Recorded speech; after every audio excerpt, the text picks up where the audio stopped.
നമ്മുടെ ചോട്ടുവിൻ്റെ 4ാം വാർഷികമാണ്. അപ്പം അതുകൊണ്ടൊന്നും തെറ്റിച്ചില്ല. രാവിലെ ചെറിയൊരു അന്നദാനം ഉണ്ടായിരുന്നു. അതെല്ലാം എല്ലാ വർഷങ്ങളായിട്ട് നടത്തുന്നതാണ്. പിന്നെ അതോടൊപ്പം ഒരു ദുഃഖവാർത്ത കൂടെ പറയാനുണ്ട്. അപ്പോൾ നമ്മുടെ പൂപ്പി നമ്മളെ വിട്ടുപോയി.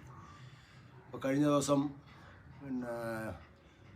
നമ്മുടെ ലിയോയുടെ ബർത്ത്ഡേ ആയിരുന്നു.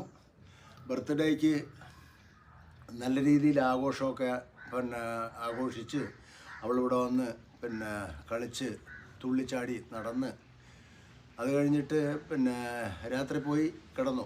ഒരു പ്രത്യേകത അല്ലെങ്കിൽ എന്തെങ്കിലും ഒരു അസ്വസ്ഥതയൊന്നും അവൾ കാണിച്ചില്ല. സാധാരണ നോർമൽ എല്ലാ ദിവസവും ചെയ്യുന്നത് പോലെ അവൾ കളിയും ചിരിയൊക്കെ ആയിട്ട് വൈകിട്ട് കുറച്ച് കളിയും ഓട്ടവും ചാട്ടവും ഒക്കെ ഉണ്ടാവും. അതുമൊക്കെ കഴിഞ്ഞിട്ട് അവൾ പോയി കിടന്നു. അപ്പോൾ രാവിലെ സാധാരണ ഇവരെയൊക്കെ ഉറക്കണിക്കുന്നതിന് മുമ്പ് അവളായിരിക്കും വിളിക്കുന്നത്. അപ്പം രാവിലെ വിളിച്ചില്ല. അപ്പോൾ അതെന്താ വിളിക്കാത്തതെന്ന് പോയി നോക്കിയ സമയത്ത് ആൾ മരിച്ചു കിടക്കുന്നതാണ് കണ്ടത്. അപ്പോൾ എന്താ കാര്യമൊന്നറിയില്ല. പിന്നെ പ്രായം അവൾക്കൊരു 12-13 വയസ്സ് പ്രായമുണ്ട്. 12 വയസ്സുണ്ട്. ഈ വരുന്ന 8-ാം തീയതി അവളുടെ 12ാമത്തെ ബർത്ത്ഡേ ആണ്. അപ്പോൾ അവളുടെ ബർത്ത്ഡേ ആഘോഷിക്കാൻ അവൾ നിന്നില്ല. അതിന് തൊട്ട് മുമ്പ് അവൾ പോയി. അപ്പോൾ അങ്ങനൊരു വിഷമം ഉള്ളൊരു അവസ്ഥയും കൂടെ ഉണ്ട്. അപ്പോൾ അതുകൊണ്ട് എന്താ പറയേണ്ട, ഒരു വല്ലാത്തൊരു മാനസികാവസ്ഥയിലാണ് മൊത്തത്തിൽ. ഇപ്പോൾ കൂട്ടത്തിൽ നമ്മുടെ ലിയോയ്ക്ക് ഒരു ചെറിയ പരിക്ക് പറ്റി. എന്താണ് എന്നറിയത്തില്ല. പോയി ഒരു ദിവസം ഹോസ്പിറ്റലിൽ കൊണ്ടുപോയി. അപ്പം അവൻ്റെ കാലിൻ്റെ എക്സ്റേ ഒക്കെ എടുത്ത് നോക്കിയിട്ട് പ്രശ്നമൊന്നുമില്ല. പക്ഷെ ആ നീരങ്ങോട്ട് മാറുന്നില്ല. അങ്ങനെ ഇനിയിപ്പം 11 മണിക്ക് ഹോസ്പിറ്റലിൽ ഡോക്ടറെ കൊണ്ടുചെല്ലാൻ പറഞ്ഞിരിക്കുകയാണ്. അപ്പോൾ 11 മണിക്ക് ഇനി അവനെ ഹോസ്പിറ്റലിൽ കൊണ്ടുപോകണം. അപ്പോൾ ഇന്ന് മൊത്തത്തിൽ വിഷമം പിടിച്ച ഒരു ദിവസമാണ്. ലിയോയുടെ പ്രശ്നം, നമ്മുടെ പൂപ്പിയുടെ വിയോഗം.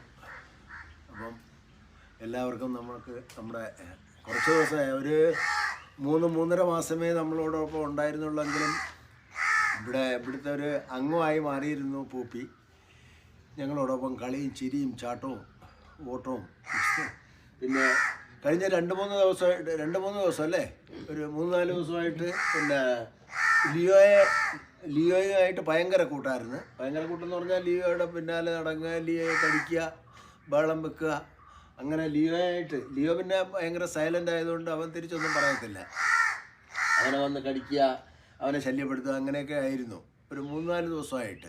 അപ്പോൾ പിന്നെ ലിയോയ്ക്കായിട്ട് അവൾ യോജിച്ച് പോകത്തില്ല. രണ്ടുപേരും കൂടെ ഗുസ്തിയാണ് എപ്പോൾ കണ്ടാലും. ഇപ്പോൾ ലിയോയായിട്ട് കുറച്ച് വലിയ ഒരു കളിയൊക്കെ ആയിരുന്നു. അപ്പം എന്താ പറയുന്നത്, അവളുടെ മരണത്തിന് തൊട്ട് മുമ്പുള്ള ആ ഒരു കൂടുതൽ ഉഷാറാവുന്നൊരു അതായിരിക്കാം. പക്ഷെ എന്നാലും യാതൊരു ലക്ഷണവും കാണിച്ചില്ല. പ്രായത്തിൻ്റേതായ ബുദ്ധിമുട്ടുകൾ അവൾക്ക് ഉണ്ടായിട്ടൊന്നുമില്ല, ഒന്നുമില്ല. ഇവിടെ നമ്മളെ അന്നത്തെ വീഡിയോ ഉണ്ട്. അപ്പം ഇവിടെ വന്ന് വിളിച്ചുകൊണ്ട് വന്ന് ഡ്രസ്സൊക്കെ ഇട്ട് വിളിച്ചുകൊണ്ട് വന്ന് അവൾ ഫുഡുമൊക്കെ കഴിച്ചു. കുറച്ച് നേരം ഇവിടെ വന്ന് കളിച്ചു. പിന്നെ അവളെ കൂട്ടിൽ കയറ്റി. എന്നിട്ട് പിന്നെ ലേക്ക് ഇറങ്ങി. പിന്നെ വൈകിട്ടതുള്ള കളിയും കാര്യങ്ങളും. അപ്പോൾ ആകെ നല്ല രീതിയിൽ നിന്നേ, എന്നിട്ടാണ് പെട്ടെന്നങ്ങ് പോയത്. അപ്പം സ്വാഭാവികമായിട്ടും നമുക്ക് പറ്റുന്നൊരു പ്രശ്നമാണ്. കാര്യം എന്ന് പറഞ്ഞാൽ, ഈ സുഖമില്ലാതെ കിടന്നിട്ടൊക്കെ മരണപ്പെടുകയാണെങ്കിൽ നമുക്കത് ഉൾക്കൊള്ളാൻ പറ്റും. ഇത് നമ്മൾ എന്താ പറയുന്നത്, അപ്രതീക്ഷിതമായിട്ടുള്ള ഇങ്ങനെയുള്ള വിയോഗങ്ങൾ നമ്മളെ പൊതുവെ തളർത്തി കളയും. അങ്ങനെ കുറച്ച് ദിവസത്തെ, അതായത് ഒരു 3-3.5 മാസത്തെ പരിചയമുള്ളെങ്കിലും അടുപ്പമുള്ളെങ്കിലും അവൾ ഇവിടുത്തെ ഒരു അംഗമായിരുന്നു. അപ്പം ആ ഒരു അംഗം പോയതിൻ്റെ എല്ലാ വിഷമവും ഉണ്ട് ഞങ്ങൾക്ക്. അവരുടെ കുടുംബാംഗങ്ങൾ ഇന്ന് നാട്ടിലെത്തും. അവർക്കും ഒന്നും കാണാൻ പറ്റിയില്ല. അത് എൻ്റെ വിഷമമുണ്ട്. എന്താ പറയുന്നത്, സംഭവിക്കാനുള്ളത് നമുക്ക് ദൈവനിശ്ചയം. അത് നമുക്ക് പിടിച്ചാൽ കിട്ടത്തില്ലല്ലോ. എന്തായാലും അങ്ങനൊരു ഇതിവിടെ ഉണ്ട്. അല്ലേ, ഒരു വല്ലാത്ത അവസ്ഥയായിട്ട്. ശരി, ഓക്കെ.